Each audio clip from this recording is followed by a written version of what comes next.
आप सभी को मेरा प्रणाम। आप सबके भीतर बैठे हुए परम पिता परमात्मा को मेरा प्रणाम।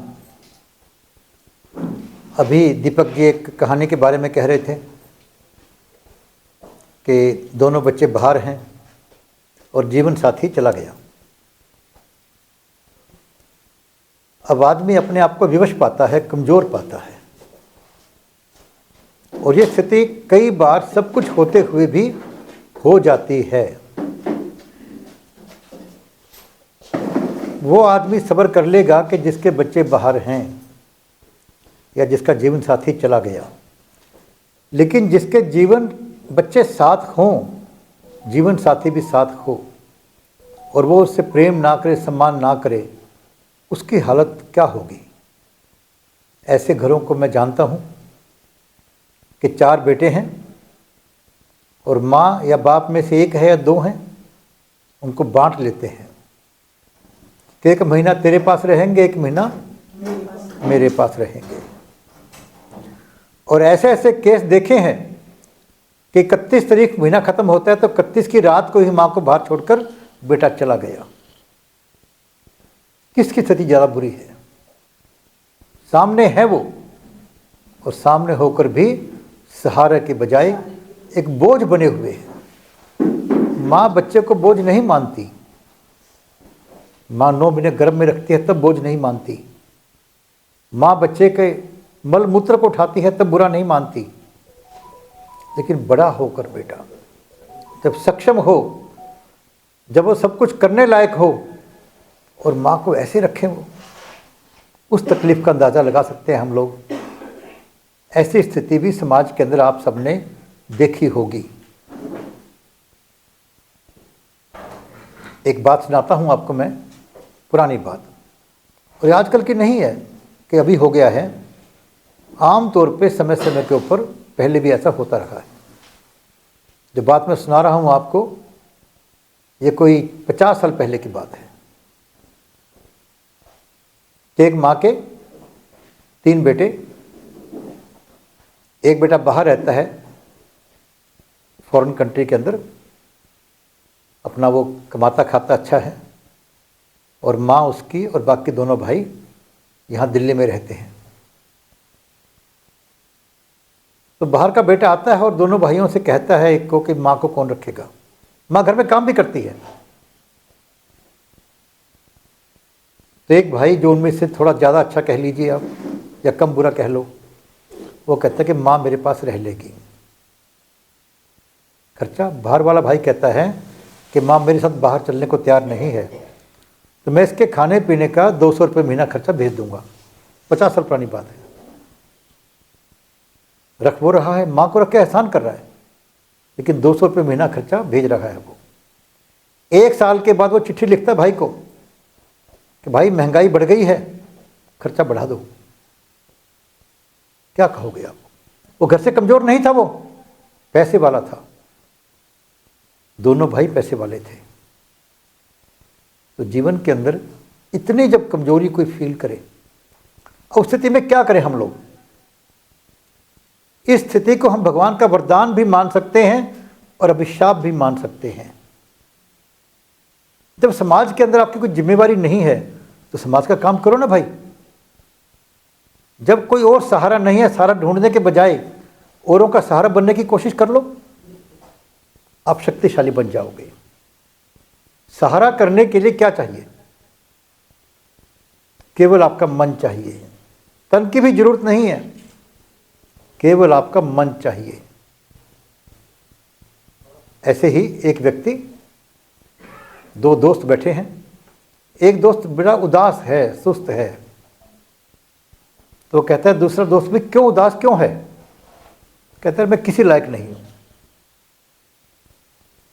मैं किसी लायक नहीं हूं। जैसे वो माता पिता जो अकेले रहते हैं, बच्चे केयर नहीं करते, वो सोच सकते हैं कि मैं किसी लायक नहीं हूं। तो उसका दोस्त कहता है नहीं भाई। तो उसने अपनी जेब से एक इलायची निकाली। कहता तो इस इलायची के लायक तो होगा। कहता है इसके तो बड़ा ही हूं मैं। कहता है ये छोटी सी इलायची। कहते इस इलायची के गुण जानते हो? कहते इस इलायची से कमजोर नहीं है। इस इलायची को मुंह में रखो तो मुंह का जायका बदल जाता है, सांस भी अच्छा आना शुरू हो जाता है। खाने से ये इलायची पेट की बीमारियों को दूर करती है, फेफड़ों को मजबूत करती है। इस इलायची को चाय में डालो तो चाय की खुशबू बदल जाती है। इस इलायची को खीर में डालो तो खीर का जायका बदल जाता है। और पान तो बिना इलायची की शोभा देता ही नहीं। क्या तुम इससे भी कमज़ोर हो? उस आदमी को हौसला हो गया, कहते नहीं भी इससे तो ज़्यादा हूँ मैं। कहता इलायची बन के जी ले एक बार। बेसिक बात क्या है कि लोगों के काम आना।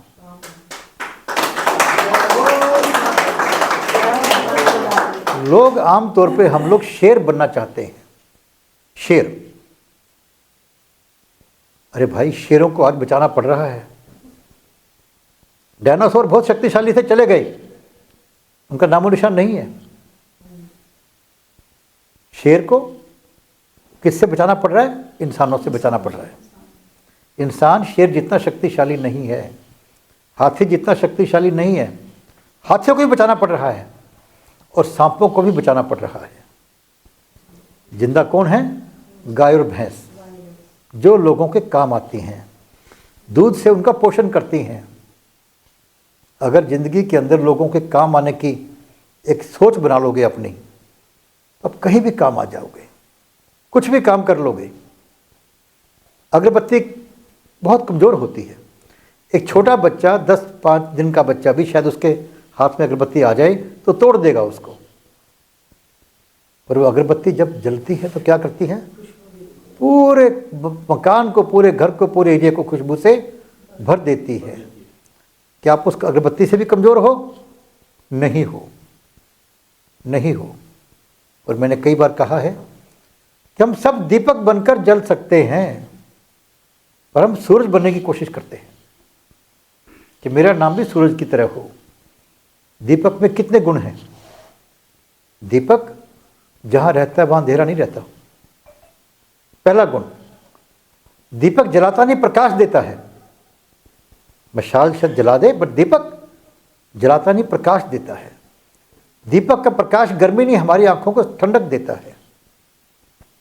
दीपक अपने साथ एक दूसरे दीपक को भी जला सकता है और एक से एक जलाकर पूरी दुनिया को रोशन कर सकता है।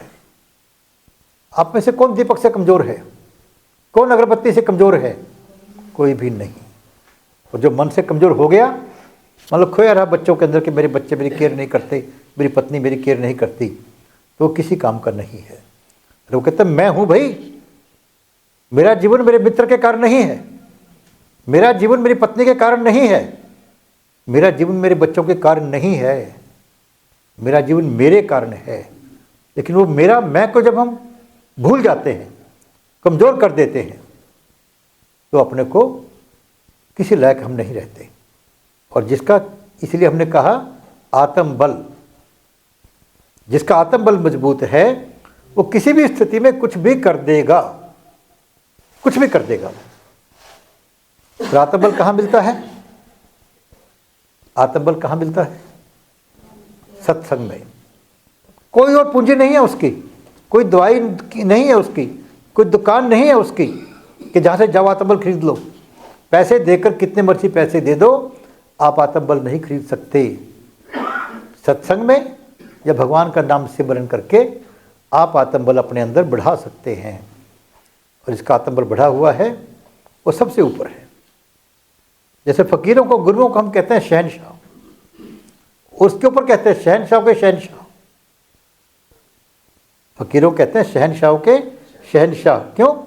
कि शहनशाह तो मांगता है, वो भगवान से भी कुछ नहीं मांगते, भगवान से भी कुछ नहीं मांगते कि तेरी मर्जी है भाई, जो करना करवा ले, कुछ नहीं मांगते वो।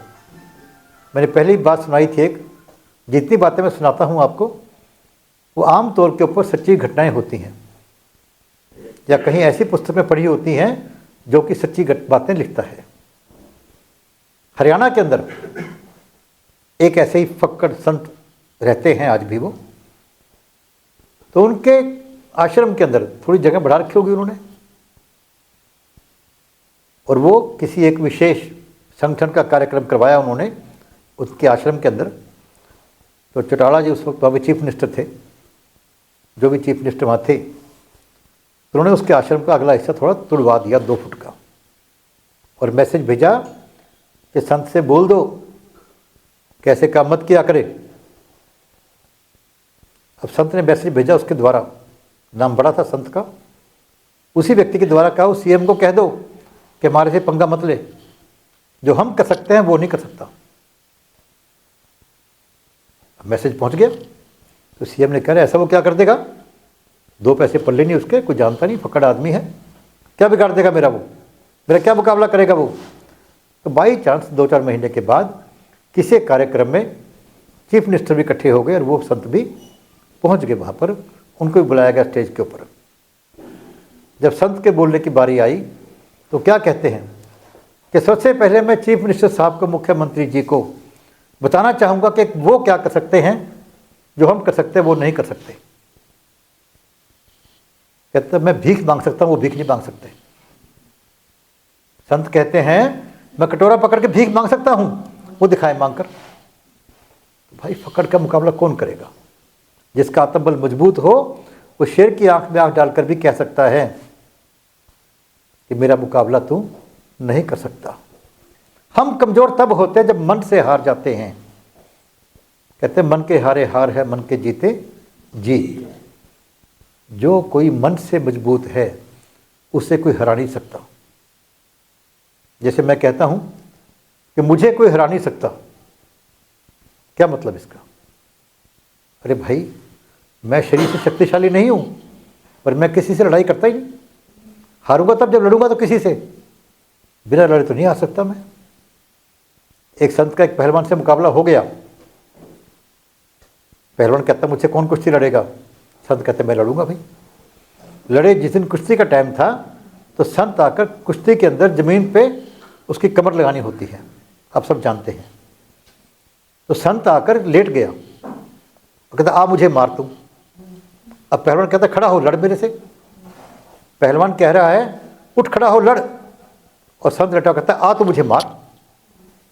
आखिर में पहलवान ने पैर पकड़े उसके, भाई तू जा। आत्मबल मजबूत था उसका। जिसका आत्मबल मजबूत है वो ना बच्चों के दूर होने से परेशान होगा, ना पत्नी के केयर ना करने से परेशान होगा। परेशान तो अपने आप को मारने से होगा, अपने आप को भूल जाने से होगा। आप क्या हैं? आप क्या हैं? हमें क्या जानना है? भगवान कहाँ रहते हैं? कण कण के अंदर। और क्या आपका शरीर उस कण में नहीं है? सभी लोग कहते हैं ये। कोई विद्वान हो, किसी भी धर्म को मानने वाला हो, मैं धार्मिक व्यक्ति की बात नहीं कर रहा, जो धर्म को मानने वाले जो दिखाते हैं अपने आप को, वो वास्तविक में धार्मिक नहीं होते हैं। धार्मिक व्यक्ति इस चक्कर में पड़ता ही नहीं कि कहाँ जाना है, मंदिर के मस्जिद, वो नहीं चक्कर में पड़ता। उसे सारा संसार भगवान का घर दिखता है। सारा संसार उसको तो एक पूजा करने की जगह दिखती है उसको तो, क्योंकि भगवान को हर जगह देख रहा है। जैसे गुरु नानक देव जी के बारे में एक बात आती है कि वो काबा मदीना कहाँ गए थे और मस्जिद की ओर पैर करके लेट गए। तो लोगों ने कहा भाई तू तो गलत काम कर रहा है, भगवान के घर की ओर तूने पैर कर रखे हैं। तो संत क्या कहते हैं, भाई मेरे पैर उधर घुमा दो जहाँ भगवान का घर नहीं है। और ऐसा कहते हैं कि जिधर जिधर पैर घुमाए गए वो मस्जिद उधर ही घूमती गई। तो जीवन के अंदर भक्त या जो धार्मिक लोग हैं उनकी बात नहीं कर रहा हूं मैं, लेकिन जो धर्म के नाम पर आडंबर करते हैं, अपने आप को धार्मिक कहते हैं, धर्म के नाम पर लड़ते झगड़ते हैं कि मेरा धर्म अच्छा, मेरा धर्म अच्छा, वो सब मानते हैं कि कण कण में भगवान है। भगवान के लिए कोई विशेष जगह नहीं बनाई उन्होंने कि यहाँ है वहाँ नहीं है। और हम भूल जाते हैं कि उस कण के अंदर मेरा शरीर भी है, उसी कण के अंदर है।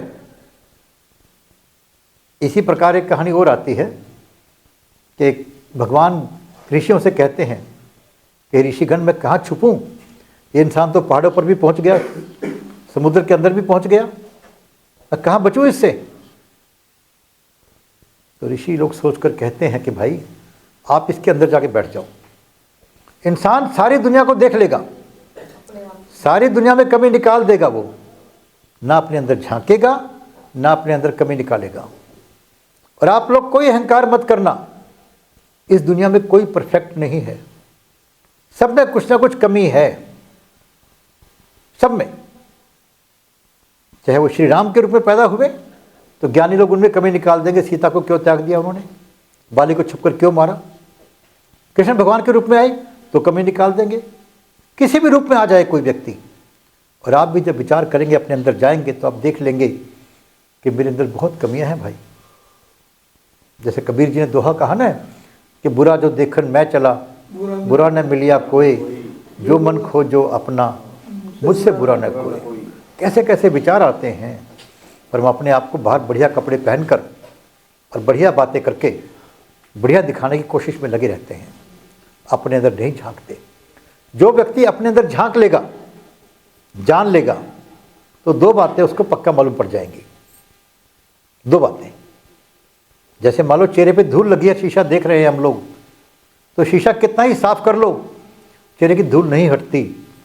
जो अपने अंदर जाएगा वो समझ लेगा कि मेरे अंदर चेहरे। हाँ।